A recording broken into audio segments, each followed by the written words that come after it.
Hey, everybody. Are you with me when I say life can be amazing at times, but it can also be extremely challenging? I know, I've been there myself, learned some valuable life lessons along the way, and now I'm here to help you. It's no coincidence you found your way to the Relevate podcast. I'm your host, Rena Olson, a self-proclaimed inspirer of others. Together, we're going to dive deep into raw and honest conversations with real people. My hope is that through these stories, you too will be inspired and ready to tackle whatever's holding you back or breaking your heart. Then you'll be free to live a life of purpose and true fulfillment. I promise it's possible. Let's relevate.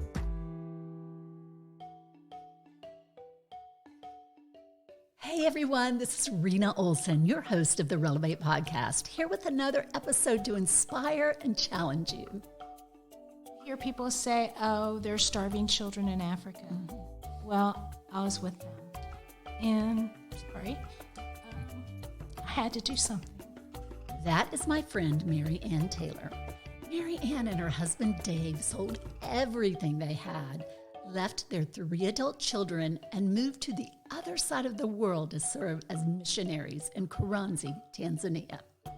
They are the boots on the ground for an organization that I too am involved with called UboraTZ. Ubora means excellence in Swahili. The nonprofit serves a very specific village and area in Tanzania called Karansi in the Siha district.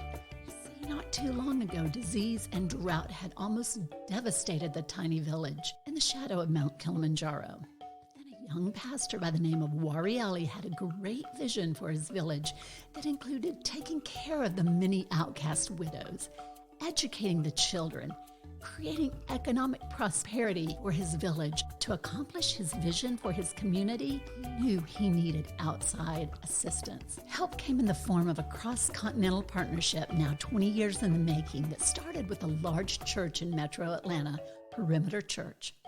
The people of Perimeter Church and School have come alongside the village of Karansi and Pastor Wariaeli to build homes for widows, to build and run the Siha Leadership School, now ranked in the top 6% of all schools in Tanzania, to mentor, love, and lift up the people of Karansi. The transformation that has occurred, you see, has happened on both sides of the Atlantic, as the Americans involved with Ubora have been transformed as well by the warm and wonderful people of Tanzania. It is truly my pleasure to bring you this story of Ubora, Karansi, Tanzania, and Dave and Mary Ann Taylor. Dave and Mary Ann Taylor, welcome to the Relevate podcast. Thank you for having us. Wow. Almost straight from Tanzania. Yes. You've been back stateside for a little bit because of Corona.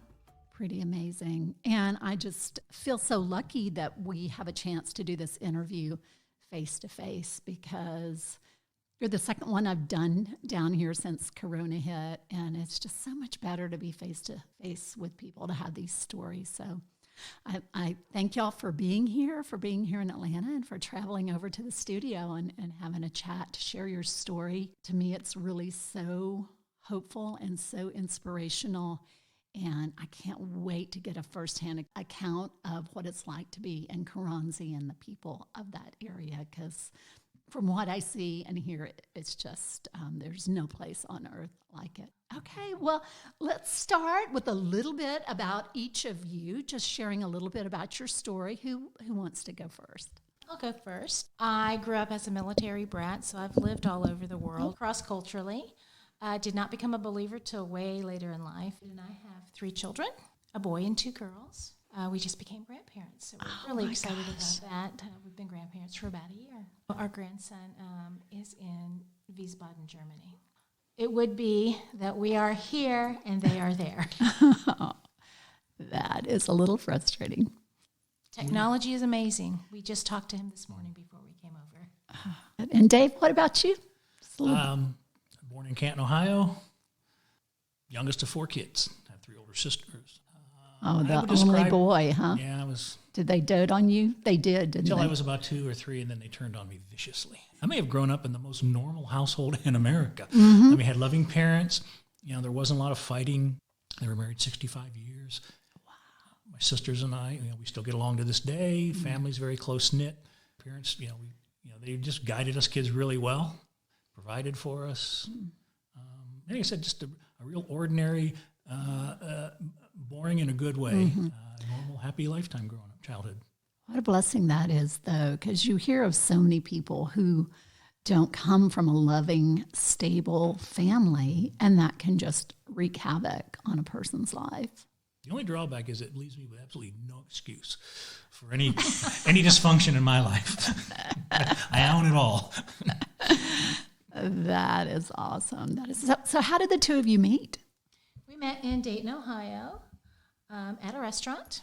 He was there to meet someone. I was there with my friends, and he just happened to be standing there. We said hello.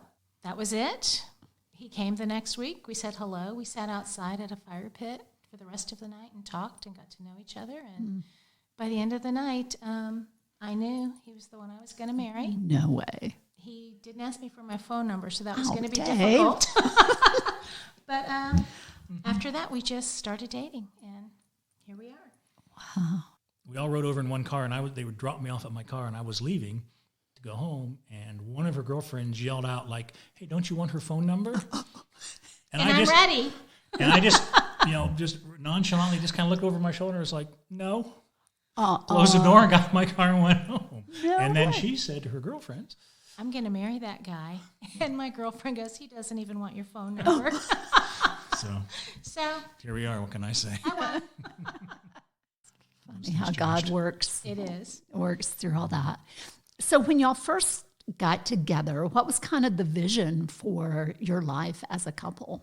Well, we weren't believers at the time, so I lived in the fairy tale. We're going to get married. We're going to have kids. We're going to get the dog, soccer mom stuff, and it didn't turn out that way. He was transferred before we got married, so we had a long-distance relationship. And I left home for the first time, and so that was hard. And it was a hard couple of years because we didn't have the Lord. And then we were both introduced to a friend through our daughter's cheerleading coach, and she was a strong believer. I did not know what that meant. I just knew I liked her. Mm-hmm. And after a year of just meeting with her almost every day, listening to her talk about Jesus, I went to church. I thought, okay, she'll stop bothering me. And we went. We heard the gospel, both of us, for the first time that night ever, and it made sense. And went home a changed person. Prayed to receive Christ that night because I knew that's what was missing. And I didn't know it, but David prayed that same night too. We did it separately. And from there, that just began our journey of being involved in the church, raising our children. So about how old were y'all when that happened? 32. It was funny because we didn't know it. We both had really kind of made this commitment. And it took about 2 weeks, and we were literally sitting around having coffee one morning or something, and we looked at each other almost accusingly like, you're different. Did you become a Christian? And the other one was like, yeah, I think I did. And, well, did you? I said, yeah. And so that's how we found out. It was almost like we both noticed something was going on in each other. And we finally talked about it. And you're like, oh, when did it happen to you? It was like, no way. That's when I did it too. So it was a very crazy story that one. Wow. So being a missionary was not part of the scenario when y'all were young. No, not at Not all. on the Never even radar thought at about it. all. And it was never in being raised in a non-Christian home. You just didn't hear about it. I mean, we didn't go to church. Missionary was not a term I think I'd ever heard of at that time. Never opening the Bible as a child or as a young adult until we became believers. And the fact that y'all were both kind of on parallel tracks when it happened is very cool too. So how did you end up going to Tanzania that first time? I went first. In 2001, a friend of ours went, and she came home, and we went to the picture party where everyone tells their story, shows their pictures, and they were talking about Karansi, showing pictures of the children, and something happened. I lost it. I started crying uncontrollably. And this was through Perimeter Church, Yes. which is the church that was your church home, and It was the Tanzanian ministry at that time. Is that what it was called? It was just getting started. They were just starting to go to Tanzania. The church was looking to get involved in Africa somewhere. And through relationships and connections, they ended up, Tanzania ended up being the place. And this was one of the very first short-term teams that went over. And one of the ladies on the team we supported financially to go. And so when they came back, they did this, gave testimonies, talked about their trip, shared with us. I got it. And for me, it was very unsettling because my wife at that point, we'd been married 13 years at the time. I've maybe seen her cry twice. She is not a crier. She wasn't then. Closet crier. She never cried. And all of a sudden, and we're in a public place too, where she would never cry in public. And I look over at her, and she's just bawling. And I'm like, you say the 3 words no man ever wants to say to his wife. What's wrong, dear? And she's like, I just gotta go. Wow. And just by seeing the pictures, Just you by knew. seeing the pictures and listening to the stories. Yeah. It was like something happened in my spirit, and I just needed to go. Right. And so we waited a whole year, and they only went once a year. And in 2002, I went. David stayed home with the girls and was forever changed. For the first time, had to do a public testimony and shared things I'd never shared with anyone in my life in front of all these Tanzanians. God broke me in a great way. And I knew that this was going to be home, but I didn't know what that meant. I just knew that I had to come back, that I was leaving a part of myself when I left. And came home very changed. Didn't want to live where I was living anymore. Didn't want to be doing the things I was doing. Just really felt like I had seen poverty. And I needed to change, and my kids needed to change. Kids got new mommy. When I got home, you hear people say, oh, there's starving children in Africa. Well, I was with them, and I sat with them, and I held them, and, I had to do something, and God was working on me, and for that whole year, I just stuck close to the people we went on the trip with. We met weekly. I'd see them at church. We were all going back together, and then it kind of kept your cup filled up a little bit.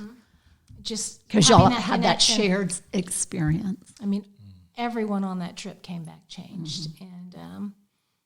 And then in 2003, perimeter's going again. And I'm like.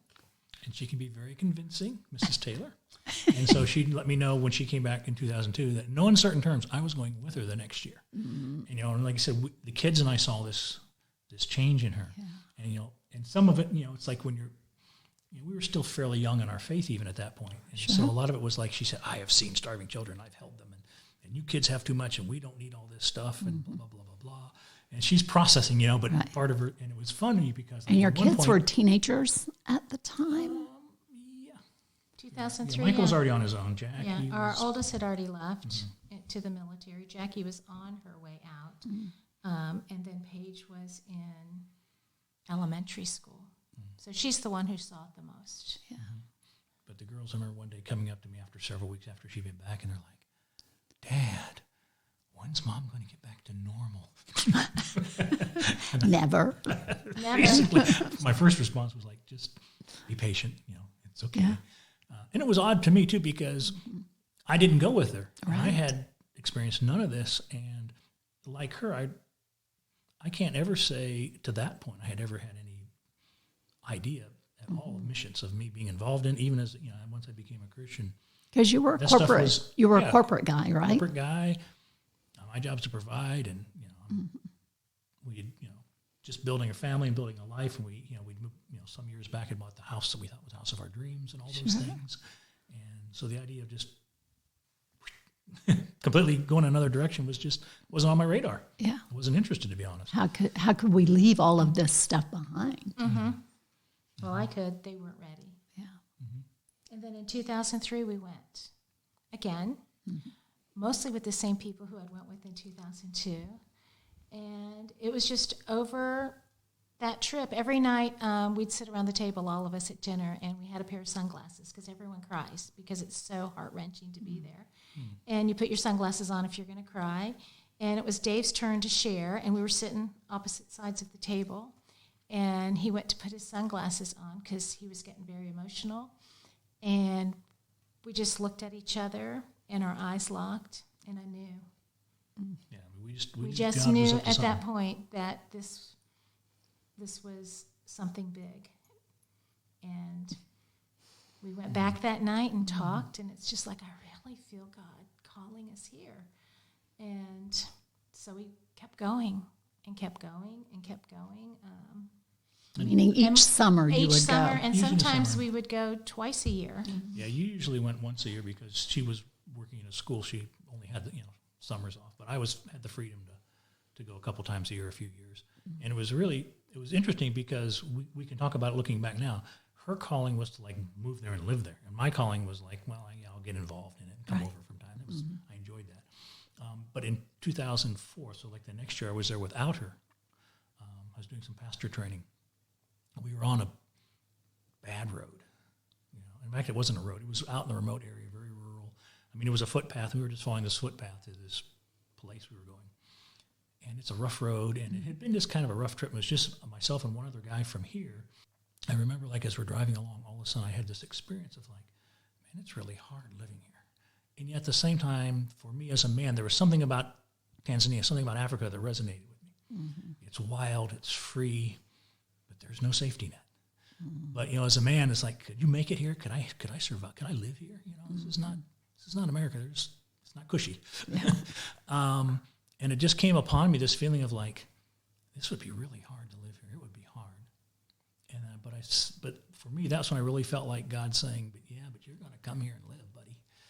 And all I could think of was, but it's going to be hard. And then finally, this peace did come over me, and I'm just like, okay. And that's all the thing I took back from that trip when I came home was like, it's going to be hard. But okay, God, I'll trust you for the details because it don't look easy for me. Yeah. It was really, that was really, I think, the trip and the time from my life when I was like, okay, he's got something planned for us here. So talk to me about the journey to making the decision to, okay, we're going to do this. We're going to move. We're going to be missionaries. How do you even go about doing that? Well, in 2007, we decided to go to Tanzania for 8 weeks to see if we could handle it, if it was really was it our calling or was it God calling us? And we took our youngest, rented a house, rented a car. I just wanted to not spend so much time in the village, but spend time where I would be living. Can I drive to the grocery store by myself? Will I feel safe? Right. Can I walk down the street and be safe, And we went, and it was so easy. Everything was so easy. A house opened up. Friends who were going back to the States for a while, who are really great friends of ours now. It just made sense. Even our daughter was having a good time. She made friends. And then we started venturing out to the village. David was gone for a while doing a pastor's training, so it was just my daughter and myself in this house, in this city that we knew no one. But we felt safe. And it was just like another confirmation from God, like, okay, Marianne, you can drive on the other side of the road. You can make change, in shillings. They speak enough English. You're going to be okay. And then when his training was over, we just started going to the village every day. And it just felt like home. Yeah, I think there were like 3 questions we went there to get answers to. Can we live here? Can we work here? And can we, I don't know what the word I would, fit in here? In other words, could we get along well with the nationals? Would we be accepted by them? Could we work with, the mission organization, the Westerners on the ground? That whole dynamic. Could we fit in and find a role and all that? And I think we got very much confirming answers. Yes, to all 3 of those questions. So at that point, we think, okay, we can do this. There was still the issue of timing, and there's also the issue, I think, of the big corporate paycheck that's hard to walk away from. Absolutely. And our daughter, she was a teenager, and we had actually interviewed with a different mission organization that says we will not send anyone with a teenage girl, because you're pulling her out of America, throwing her into rural Africa. It's not going to work. And we sat her down and talked, and she didn't want to go. She said, no, she's a teenage girl with friends. Yeah. And so we said, okay, we'll wait till she goes to university. Well, I said I'd wait till she went to university, graduated, got the big girl job, settled in her apartment, then I would go. Well, of course, God had different plans. We left while she was in college. One of the biggest mistakes you can make in life is to tell God your plans. And your timing. Oh, I know. God's timing is never in sync with my timing. So all of those were answered for us. So it was just a matter of, starting to raise support, finding an organization. We went to Perimeter. They steered us toward our organization, UWM, and we just started the long process. And what is UWM? United World Mission. They're based out of Charlotte, North Carolina. They're one of the largest sending organizations. Yes, United World Mission is non-denominational. They have a philosophy of missions that as an individual or as a couple or a group, if you have desire to enter missions and philosophically you fit kind of in under their umbrella, they provide the member care, they provide training, great training. Yeah. They provide the financial support. They handle all your finances. You get insurance through them, health insurance, things like that. It's a really good organization if you're looking for a sending organization to become under. And I highly recommend anybody who wants to serve cross-culturally overseas, don't do it alone. You need all the help you can get. But the big moment, I think the transition for us as far as thinking about going and then actually it becoming more of a reality and really starting down that direct path to become missionaries occurred around 2009, 2010. I was going through a job transition, and I was sitting down in the middle of this transition. They got a book that really struck me. It was taking you through this process, what are you good at? What are your passions? What do you like? What do you not like? All those things. And I was all prepared, had read the book, and I was going to go back through it again. And it was almost like a process they took you through. And I was going to sit down with paper and pencil and just map all this out and figure out what my ideal job was. And I'm sitting down there, and all of a sudden this thought pops in my head. Why don't you just start working towards going into the mission field now? But when that thought came in my mind, it was like weight just fell off of me. It was like, well, of course. Yeah. And it was an amazing, just one of those moments in your life that I'll never forget it. It's just the feeling of peace that came over me when that thought popped in my head or was placed there, you could say. And so when Marianne came home that day, she was working. I explained that to her, and that kind of started the process. And that's where from there, we reached out to our church who connected us to United World Mission, and then we began that process of vetting through them. And then so in 2010, we got accepted through them to become what they call candidates, missionary candidates, which means you basically get to go raise support and et cetera. And then when the support's raised and you're ready to go, off you go. And they guide you through that process very well. And at that point, I didn't want to go. What? I was the pusher. But, man, that's a huge life commitment. And I was working at a job at the church where I thought it was what I was made to do. I was in church planting, helping the young pastors at our church, plant churches all over Atlanta, and I loved it. And I really felt during that 3 years I was doing it, that's what I was made to do. Yeah. And so he's ready, and I'm like, well, I'm not. And so that was like, and I didn't know that until it was kind of like when he came and said, this is what we're going to do, we've talked about it. It was like, oh, yikes. And so it took a while for me to come around because I was going to leave something I felt like. It wasn't a job at the church. It was a ministry. Sure. I loved it. I thought I would do it the rest of my life. Yeah. And then I'd just visit Tanzania.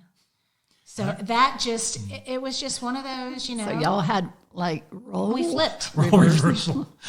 I always would tease her. It's like, well, this is your fault we're even involved in this. You're the one who wanted to go in the first place. But I do remember it was the spring of 2010. We had gone to this assessment through United World Mission, and there's a lot of interviews. You actually fill out a lot of psychological exams and testimonial things and stuff that you send them in advance, and then the interview, and they pick you apart. And they really vet you. And at the end of the process, there's a lapse. We were one of the last people to go kind of be interviewed on this one piece, and then you just went back to your room where you were staying for on this campus for a while, and then at a certain time they will call you back and they discussed you, and then they come back with kind of a thumbs up or a thumbs down kind of thing, and we're kind of waiting for this. And at one point, Marianne's kind of turned away from me, and finally she's just like, I don't want to go. And I'm like, no, this is not a good time to come to this conclusion, honey. And I think part of it was nerves, but part of it also is the reality. It's like, we're a few hours from this being real, kind of, we're going to head down this road for real. Yeah. And of course, they accepted us as candidates, and off we went. It was 2 years later till we actually got in the field. But that was really the point of, we're doing this. So was there ever any question about going anywhere else besides Karansi, Tanzania? No. No question. Why so? It was the only place we had went on a mission trip cross-culturally. And I'd never felt the way I'd felt. It just, the Holy Spirit was so strong in saying, this will be your home. This is where you will do. We had volunteered all over Atlanta, did all the short-term things here. And it was good stuff, but it didn't touch my heart, Yeah. And this was it. I can't explain it. And I think, I don't know if we would have went anywhere else. There were plenty of times once we got on the field, I'm in Tanzania, I'm like, gosh, why didn't we just take a trip to Guatemala? It's so close. We're halfway around the world. Yeah. It's like one of those, I don't know. Did you ever feel like? No, I'd say early on, I'd say at the beginning that if somehow we'd have been redirected to go to another country or another place or another ministry or another project, I would have been really resistant. I was like, no, the only place I'm really interested is this village and this ministry. I don't want to go anywhere else. It's like, no, God's called us here. Right. But in the beginning, we didn't go to Tanzania. At the 11th hour of, you go through missionary training school, and we were there for 6 weeks, and then we were coming back. We were saying goodbye to everyone. And week 5, we had issues with our permits and visas in Tanzania, and we couldn't go. And talk about being deflated, walking around this campus that we were at going, have I been wrong? God, have I not been listening? But we look back now on it, and it was one of the best things. We were rerouted to South Africa to be with another team with United World Missions while they figured all of our work permitting issues out and other issues that we had there. And we were there for, 3 months? 4 months. 4 months, and I was working, in a township, doing tutoring, being with kids, and we were also a part of this group that was bringing in college kids from the States and training them on some mission things. And when that ended, it was like, if we've been wrong, then we're wrong, but we're going. And we're going with all the toxic turmoil that's going to be waiting for us when we land in Tanzania. And we went. And it was hard. And United World Missions were the ones that, while we were still stateside at the end, like, look, there's some issues here with some of the other partners that were involved at that time in the ministry there in Tanzania that have to be worked out, and it's not a good time for you guys to go. Yeah. So we're going to reroute you to South Africa to get you on the continent, get you involved in missions, get you started. Some of the things you would do in the first months there, you can do them here. And I was like, no, I'm going to Tanzania. If not Tanzania, I'll just stay here. And then it's like, again, wiser, more experienced people like, Dave, stand down, soldier, go. and so we had a great time those 4 months. We loved South Africa. And we met good friends that we're, missionaries we're still friends with. But it wasn't home. It never felt home. It kind of felt like you're in the middle. Like, gosh, do we go back to the States? Are we going to get to Tanzania? So that was hard. But that wasn't going to be home. We knew. So we were sent somewhere else. South Africa is beautiful, by the way. It's a tourism prompt here. It's one of the best kept secrets on the planet, I think, because they've been so isolated for so long. Yeah. There's a lot of people in Metro Atlanta from South Africa in this particular area. We have some real good friends, and the year we were in was so beautiful. It was like, we gotta get out of here. It's like, we're gonna get too comfortable here. Exactly. Exactly. So you finally made it to Karansi and found this on your blog, and I was like, I don't know if I want you to read this, Dave, or if I should read it. Okay. So March 22, 2010, you were appointed as missionaries in Tanzania through United World Mission. Almost a year later, on February 27th, You, Dave, wrote this on your blog. Karansi is always a tough time for me. On one hand, it is incredible to see the good that has happened here. And I was overjoyed to see the tremendous economic activity and the generally happy vibe that was being given off throughout the village. This is not the barren, depressed, dying place of 10 years ago. Things have come a long way. But there is still a long way to go, and that's the tough part. It's easy to be aloof with an academic talking about how sad it is that there are widows here, illiterate, unskilled, barely surviving. But when you know them by name, have visited their house a dozen times, know her 6 children so well that they recognize you in town, have been shown where her husband and a 7th child lie in the hillside just behind her house, it is impossible to remain aloof.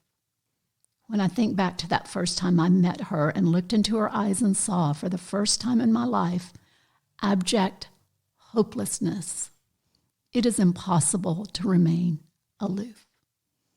When you have seen her literally run down the hill where she lives, crying out in that joyful African tra-la-la-la-la, the sight of your wife, it is impossible to remain aloof. And Saturday I saw her again, but she did not look well, not at all. She has malaria and typhoid. This is still a long way to go, and this just turned into another tough trip. Pray for me, and more importantly, pray for Ruth. So that's amazing. Thank God you didn't remain aloof. And maybe somebody listening to this, it's your wake-up call to not be aloof anymore.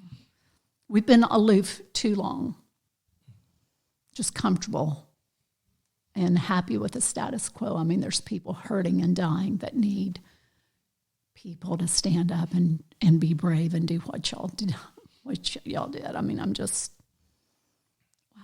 Can you tell us what happened to Ruth? Did she make it? She did. Oh, I see Ruth almost every day in my village. She is not skinny. She's fat.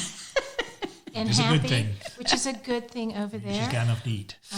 She has a little stall at the market. She sells maize and beans. I just walk through the market and Marianne, and it's my Ruth, and it's a different Ruth. She's happy. She is no longer just surviving. She has an income.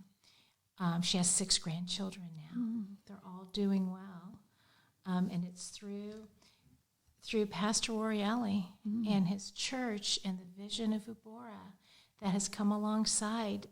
She is one. I have got chills all over my body. She is one of many who are not just surviving anymore. They're living. And she's doing great. It's crazy now because we would go every year and see Ruth, and, she'd scream, and we'd hug at the bottom of her hill, and we'd just spend those few moments together, maybe the next day. And now it's kind of like, hey, Ruth. Hey, Marianne. I mean, she's busy, and I'm busy. And I just walk by. I'm like, hey. She's like, you want some beans? And I'm like, okay. I don't need them, but okay. I mean, it's just the transformation. Ruth is alive and well and beautiful and happy, and she's making it. Praise. Okay, so let's talk a little bit about Pastor Wariaeli and the widows, because as I understand, that's really kind of where it all starts with Ubora. Yeah. And I would start by saying, on one hand, Ruth is like a microcosm of Karansi, where she was and where she is. And there's hundreds of Ruths stories in that village now. And that's the beauty of what we're saying, the transformation and whatnot. And Pastor, it all goes back to him. 1997 is when he had this vision as he was traveling through the area of Karansi. He was already a pastor. He was working for his denomination. He was working with multiple churches in the area, so he had to pass through Karansi. And at that time, Karansi was economically, socially spiritually depressed. It was an area where there were basically two types of people lived in Karansi: those who had nowhere else to go and couldn't get out, or those who went there to hide. There literally was some old stories. There was a gang of bank robbers hiding out in Karansi years ago, and we'd heard these stories when we were on the short-term trips and things. And I remember, Jerry Thames, who you know, he and I would talk about this, and I don't think either of us really believed the stories. But since we've lived there, within the last 5 years, I'd say, one year we had a videographer with us, and it was graduation at the school, and we decided to go out into the village and just get some stories from some of the kids who are graduating from their parents and their families, and what impact has this project had on your life. And one of the girls who was leading 7th grade, graduating from the school to go on, we were at her house with her mother, who turned out her mother was a widow, and that's all we really knew. And she was successful now. We'd seen that because she ran one of the big feed mills, or the grain mills, where they take the corn and they let it dry. It's kind of like field corn here, and then they mill it. And so we're talking to this woman, and she starts telling her story. And she says, yes, years ago when I lived here, my husband was a bank robber, and he was killed. And I'm behind. True story. I'm kind of standing behind the VR from going, oh my gosh, the stories are true. And here's his wife. And her husband was like the head. He was like the gang leader, or whatever you want to call him. He was the head of this little mob. And we'd heard these crazy stories about how he was killed and stuff. So it's like, holy cow, it's true. So she's telling the story. She goes, and how I was ostracized in the community and all this, and how Pastor took us in. This was her second child to go through the school. And she took our first child in. And one of the challenges people in poverty in situations like this face is they may be making enough money kind of live on and eat and survive, but putting kids in school, even in like government and public schools, they still have to pay for like the uniform for the child to wear to school. They have to pay for some certain contributions to help pay for the materials of books, all those things that they use. And sometimes they literally don't have the money even to pay for that. And so what it forces parents into is a very difficult decision. Do I take what little extra money we have to try to grow my business, to try to break this cycle of poverty we're in, or do I use it to educate my kids for the next generation and keep ourselves locked in, but hopefully free them maybe? Sure. So it's this real difficult decision most parents have to make. And many of them, and she was the first one of many we've heard say that because they were able to put their kids in this school, in the village, that's our project school, we didn't have to make that decision anymore. We got both. We could put our kids in the school, and everything was taken care of. And so what little bit we did have, we could grow. We've had stories of where people have come on short-term trips and visited the children they sponsor, and have sponsored for years and years, and seen them for the first time, and they come to their house, and they're expecting them to like living in a mud hut. Like, this is the poorest of the poor, we're told, right? And they come to their house, and it's like, sometimes they're almost like, wait a minute, these people are doing okay. What's going on here? I thought these people were like super poor. And the story is, well, they were. Yeah. This is success. I mean, we're actually breaking that cycle. And she was one of those stories. But the fact that she was the bank robber's wife was just too much for us. So that was what Karansi was like back in the day. It was just really not a place anybody wanted to live. And he had this vision of transforming it and planning a church there, but more importantly, building a school there. And he wanted to build what's called an English medium school, a primary school, which is kind of like our elementary school. And typically all instruction in elementary schools in Tanzania is done in Swahili, which is the national language. He wanted to build a private school that did the instruction in English. It's called an English medium school, meaning the medium of instruction is English. And what's interesting is many people, including a lot of us here in the U.S., said, that might be a bridge too far, Pastor. Let's just build a nice school and get them through it. And he was advised, just keep it Swahili. Don't do it.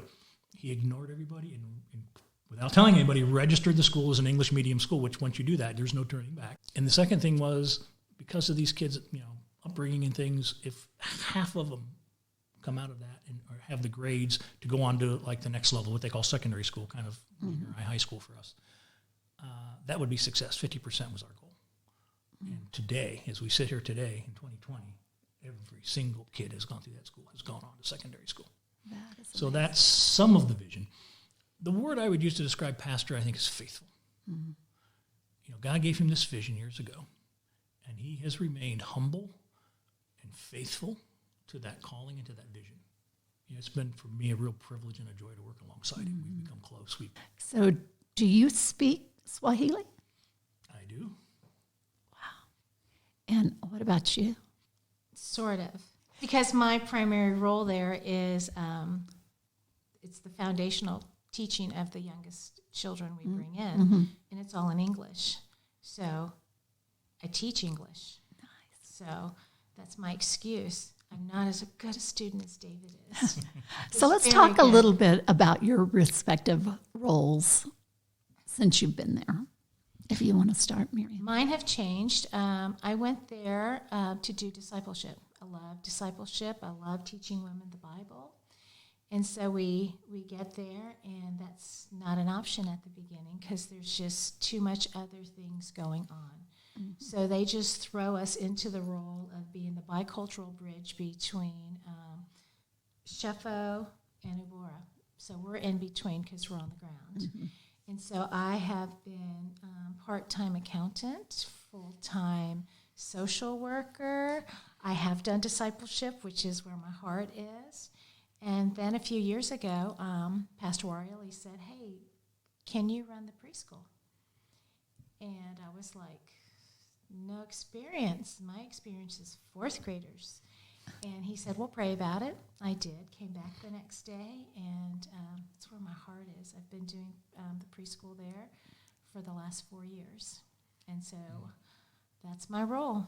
It's going to be changing soon. I have hired my replacement right before COVID, and she's doing great. Mm-hmm. David and I have a tagline in our ministry. It's develop, empower, release. Mm-hmm. We feel as missionaries, if we're there in 10 years doing the same thing, we have failed them. Right. It's to develop them and release them. And so I have other things I'm going to be doing when I get back. The main one will be just empowering and releasing her. And right now we're doing that via Zoom. So another great thing of technology. So I've wore many hats. My favorite is the one I'm currently in, is the preschool director. But God has other things out there that he's preparing me for while I'm here. Mm-hmm. So we're excited about that. Very cool. What about you, Dave? Well, first of all, Marianne sells herself a bit short here. Okay. Humble. When she took over the preschool, as it was called, then it was basically 100 kids and 2 ladies who really weren't trained teachers. And in what she has done there, with she'll be the first to tell you a lot of help from other people, and certainly the Tanzanians get a lot of the credit. And that is that she has taken that chaos and put structure to it. And there's actually a curriculum now, and these kids are now in 3 separate classrooms, and so that when they go into first grade, they have been in the program or in the school, so to speak, in preschool 3 years. And the first grade teachers will, like every year, they're like, every group of kids that comes through here is better than the last because of the programs and just the structure that these kids now have. And what she's good job, Mary Ann. She doesn't like to brag, but I will. So, and like her, like she said, our roles have changed over the years. When we first got on the ground, there was some of this. There was an organization on the ground that things were not going well. That were between what is now Ubora and the actual SHEFO is the Shelter of Hope and Excellence, which is the name of the organization on the ground, the Tanzanian nonprofit. Right. It's called SHEFO. And what we were first a part of was helping. The solution became that Ubora would work directly with SHEFO. There would be no middle person in the middle because they still needed a bit of a bridge, and that we became that bridge. Okay. But SHEFO had never gotten the money directly. They never had to manage a budget and do all these things. So a lot of our work early on was a lot of learning, obviously, learning the culture, learning what's going on, but also a lot of administration, a lot of the project management and just the management of the actual organization of SHEFO. And while at the same time, like I said, Marianne was putting structure to the preschool. 3 years ago, we hired a full-time, basically managing director. A man named Baraka, who has become, he's the man. He is so dynamic. Yeah. And, I had to, I've had the privilege of, working alongside him, and really, like I said, he took over what I was doing, and he's done it better than I ever could. Which we wanted to develop our release. Right. And again, the Tanzanians need to be running this thing, not us. Sure. And they are. And they really always have. We've always come along and kind of tried to help them. But working with Brock and just getting him up to speed and helping him understand all the moving parts and all the things that are going on in this project was my role. And so I just transitioned myself out of that. Nowadays, my role now is much more around spiritual formation, I'll call it. The project is in a really good place where you've got good, solid infrastructure from an organizational standpoint. We've got the right people now, in the right positions hired, and the organization is able to do a lot of good things, and the school's running well, it's doing very well. One piece in the school and in the church, I'll say in a broader sense, is the pastors are noticing, and this is a conversation that I've had with our headmaster. He sees it in our kids, and I've had it with pastors in the community and in the area. They've seen it in their congregations, is that we have rich times of worship, and they come every Sunday, but our churches are growing. We're planting new churches, but we're not seeing transformation in the people. We're not seeing in the community or even in the individuals in our church what's going on here. Mm-hmm. And so what I want to do now is help them work through that. Mm-hmm. It's one thing to be a great preacher. It's another thing to be a great teacher and really help them understand who they are in Christ and who God is and what he expects of us and what a biblical worldview is and how it's acted out and lived out in day to day and how that can transform. Yes. So, it's just this little small project that'll take, 1,000 years.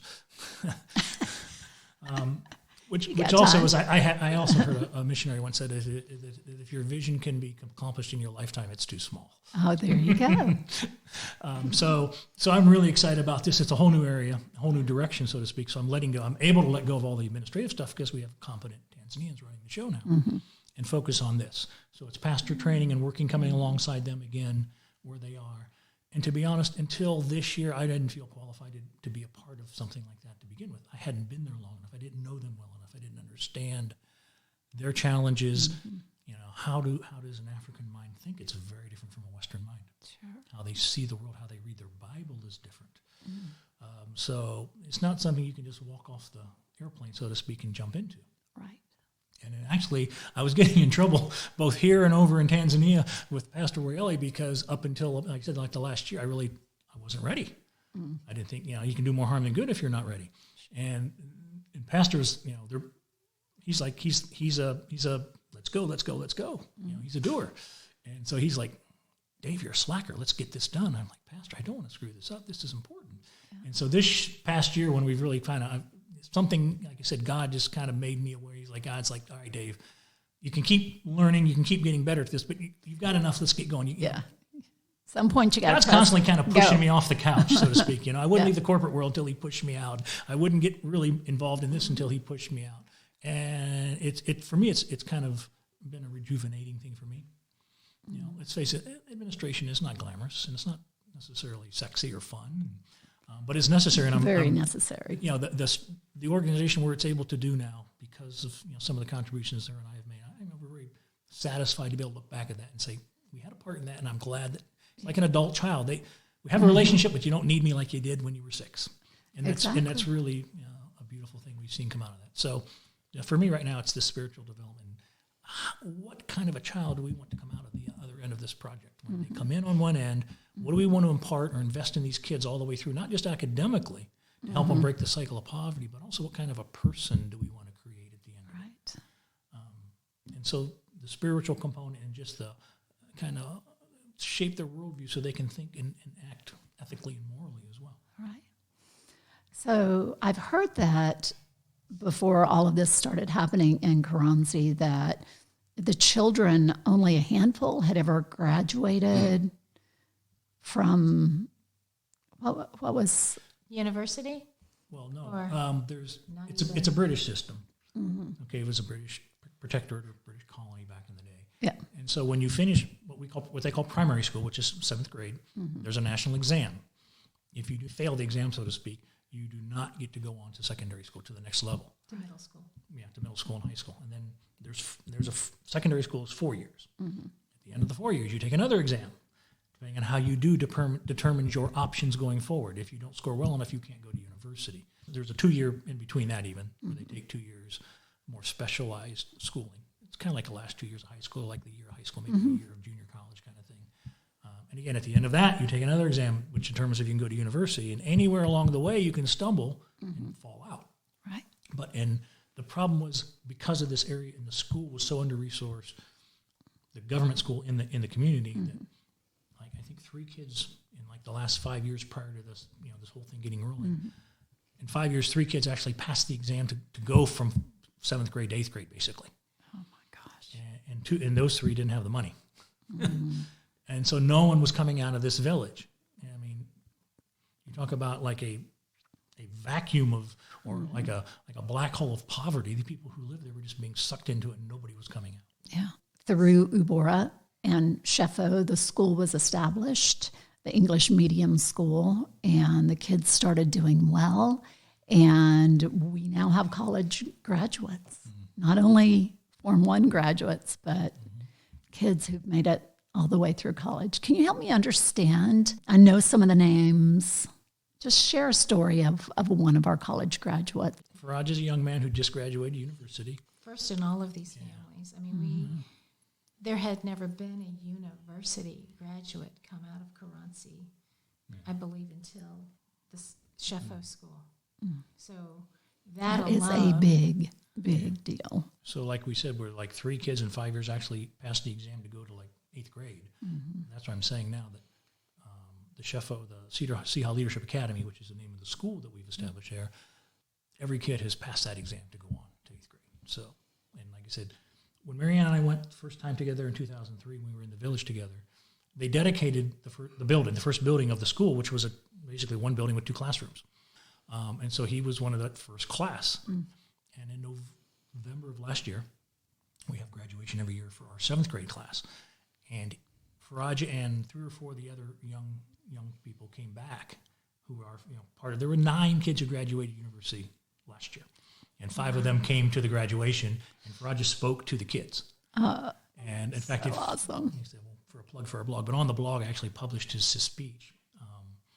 But I can just remember, I remember seeing him, and he was just this rail thin kid, but he was always bright. You knew he was bright. You knew he had a future. But to see these guys who, as 12, 13-year-old kids, you knew they were bright, you knew they had potential, but they don't know who they are yet. They're kids.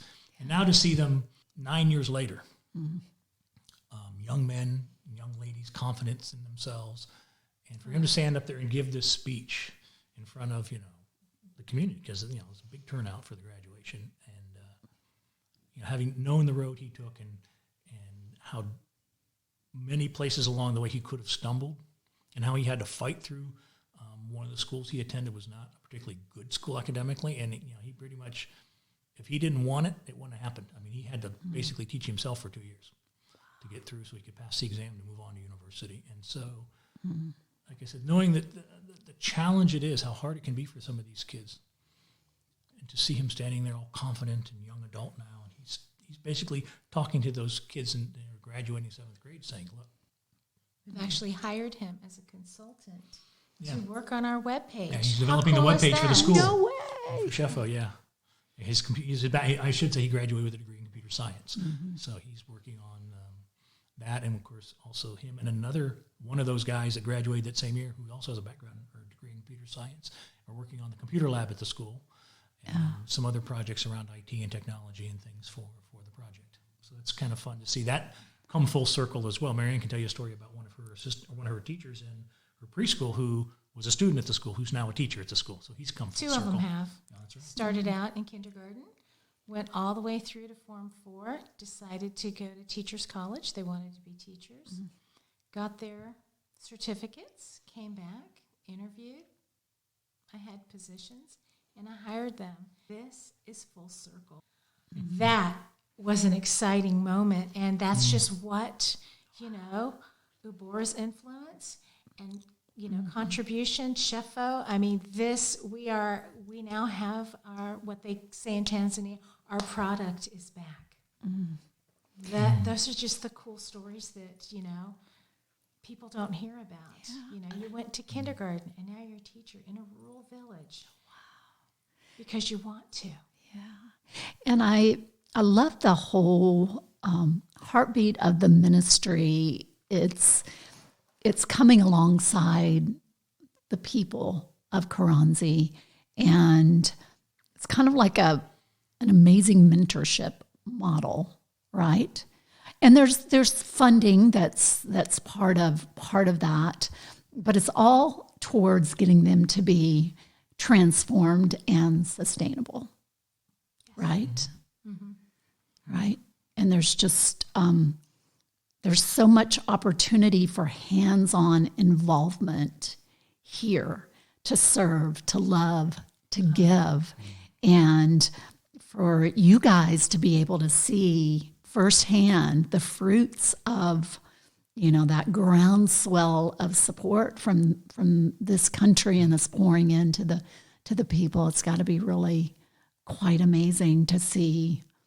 It's kind of a social experiment that I think is working really so well. Succeeding so well. And so it's fun now. We're kind of on the other side where we live there. We're on the ground. And so they come and they have this incredible experience in there for a week, or so, or 10 days. And then, they all hop in the trucks and they're heading back, to go debrief for a night or so and then head out to the airport and go home. And, they're waving goodbye and we're waving goodbye and everything. And it's like, I remember what that was like, and it's exciting to see the same people come back like we did over and over again. To see some people or you made them, the first time on their first trip. And it's like, we used to have a thing when we were doing short-term trips, we would tell, we were told, and we would subsequently tell our other teams as we would come over, it's like, when you come to this place, before the plane leaves the ground, before the wheels leave the runway to fly you back home, you will know if you're ever coming back or if you're going to remain involved in this place. It's just, like you said, we have people who've said, I had a great time, I loved it, it was a great experience, but I ain't never coming back. Okay? And that's okay too. Yeah. But the point was, it's like, you'll know. And those who have come back have said that. And it's like, you were right. I didn't realize it till later, but even before I left there, I knew I was coming back, or I was going to remain involved in this ministry. I cannot wait to get over there. You might not come back. Yeah. Be careful what you wish for. Yeah. People are always saying, I can't wait to go. And I'm like, I can't wait either. Just be ready. Yeah. So it's fun to see that. And from what I hear, it's the people are just so special. Can you help us understand why that's so? That probably is when people say, what do you like the best about Tanzania? What do you like best about the village? And you don't hesitate. It's the people. Mm-hmm. They are warm. They are loving. They are humble. You think they don't have much because you come from this zip code. Right. But they have everything they need. Mm. Sure, we all want stuff, but they have everything they need. They're just so welcoming. I mean, it's really kind of hard to describe. When you come, you will know. Right. When you get your first hug, when they kiss you, and you just sit with them. It's just a spirit about them. I can't describe it. I mean, I can see it in my mind right now. And you feel it right here. Yeah, it's just, they're a warm, loving group of people there. They just, I can't put it into words. Gosh. I mean, it's something you have to experience. I can tell you all about it. Your experience is going to be totally different. And those children are so beautiful. They are so beautiful. That's what I miss the most. She's missing her babies right now. I wish I could Zoom them, but they're at home. They're not allowed at school. So can you take your phone? I did get a voicemail from one of them, so it was very sweet. But I can't it's one of those things you have to experience it for yourself. I can tell you how great it is, but until you experience it, I mean, what about you? When we went the first time or the first few times we went as short-termers, and we hear it very frequently from people who experience that the first time, is they look around, and it's natural as a rich Westerner to look around and go, they have so little, but they're so happy. Right. And it was interesting. It wasn't until they got to know us a little better that they could be a little more honest with us, and they were like, why do you say that? Why do you say we have nothing? We're happy. And they will say, spiritually, what we see on the TV and from the West and things is a place that's really spiritually empty and hurting. And it's like, we would not want to trade places with you guys at all. If being rich or having material things means not having what we have, we're not going to make that trade. So it was very interesting to hear that perspective from them. And of course, now that we live there, we understand it. And don't get me wrong, that there's still a lot of poverty there. And there's a lot of things that rising them up out of poverty and breaking the cycle of poverty individually and collectively in people will still benefit them. Okay. Sure. And I think that Still lots of work to do. right. And I think that the real success was to how do you do that? Exactly. So Corona took you out of your home in Tanzania and brought you back to the U.S. for the foreseeable future. What has that been like? Hard. Sorry. It's hard. Tanzania's home. America hasn't been home for a long time. It's where I have a house. It's where my friends are. It's where my church is. Yeah. It's where my mission is. Yeah. So to be here and not there is very hard. I think the hardest part is not knowing when I can go home. Yeah. Usually we come 6 weeks, we're out of here, we're back home. Now it's, I've talked to people and they're like, you probably aren't going back till 2021. Absolutely heartbreak. I can't imagine that, It is a hard reality it's probably true. Yeah. We're making the best of it. We're where, you said something to me, Raina, that has stuck in my mind. You said, God has you right where he wants you to be. And you said, Marianne and David Taylor, God has you right where he wants you to be. And I have to rest in that. Yeah. And I go back to that conversation. I can still hear your voice saying that when I get upset. And it's like, I'm here. I don't know why, because I really still could be there. But, I can't question what he's done. We're safe. Right. We're corona-free as far as we know. But we're where God wants us to be. So, I have my moments. I want to go home. But then I have those moments where I'm where I'm supposed to be. I'm spending time with people, good time that I normally wouldn't get to. And that's good. And you're resting. And you're recharging. Resting. That's the big word. I'm recharging for the first time in 7 years of living there in a way that I would not have recharged. Mm-hmm. There are times when I'm thankful I'm here. I'm closer to God in this season of my life than I ever have been. Mm-hmm. And I wouldn't be had it not been for Corona evacuating us back here. So for that, I'm thankful. But my heart, I got 91 children over there that I would see every day.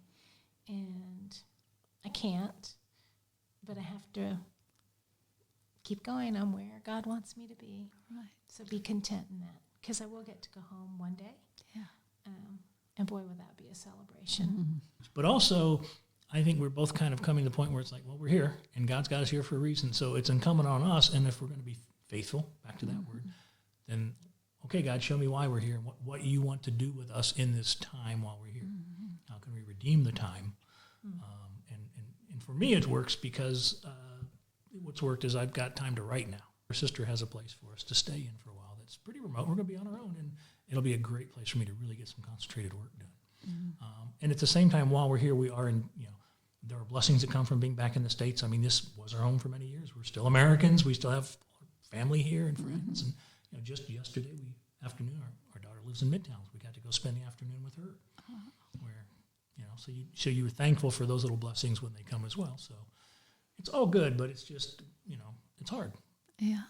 Just a rolling stone, aren't y'all, from place to place. Well, it has been such a pleasure for me to finally get to meet y'all. So the word relevate means to uplift or restore to good spirits.